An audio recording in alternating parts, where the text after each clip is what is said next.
El caso Alvarado es ahora un caso muy importante, relevante para el contexto que estamos viviendo, sobre todo a la luz de la Ley de Seguridad Interior, porque es el primer caso de desaparición forzada cometida por militares en el contexto de lo que denominamos guerra contra el narco. Y es muy importante justo porque evidencia el papel de las Fuerzas Armadas en materia de seguridad pública y las implicaciones que su papel tiene en esta función.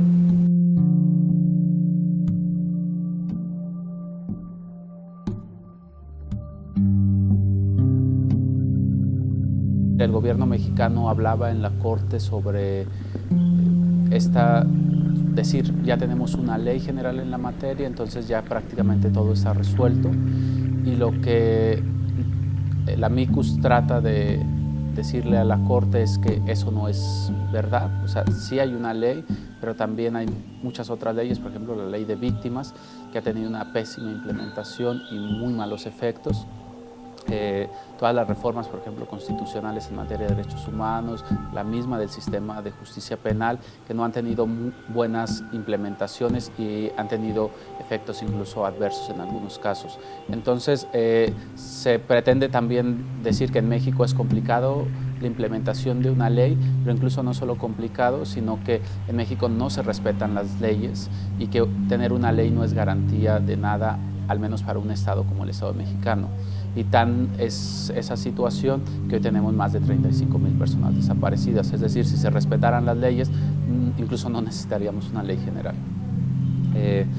Y también, digamos que se trata de delinear un poco las complicaciones que ya hoy se están viviendo con la implementación, es decir, no hay una voluntad del gobierno federal, pero tampoco de las entidades federativas para tener una implementación lo más adecuada posible. No hay el presupuesto necesario para esta implementación incluso, y se le manda a decir a la Corte justo esto que acabo de decir, que la implementación de leyes es complicada porque hay una falta de voluntad política también,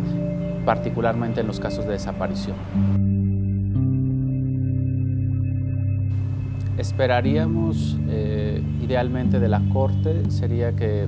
sentenciara al Estado mexicano por el caso Alvarado y, digamos, para que esto produzca diferentes efectos, ¿no? Por un lado,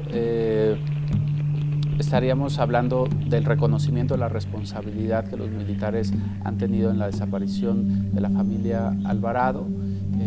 y que esto contribuya de una u otra forma a que la Suprema Corte de Justicia de la Nación tome una postura adecuada al momento de resolver las controversias de constitucionalidad que tiene la Ley de Seguridad Interior, y se pueda finalmente sacar al Ejército de funciones de seguridad pública que no le corresponden. Y por otro lado también mandar un mensaje al Estado mexicano de que no puede continuar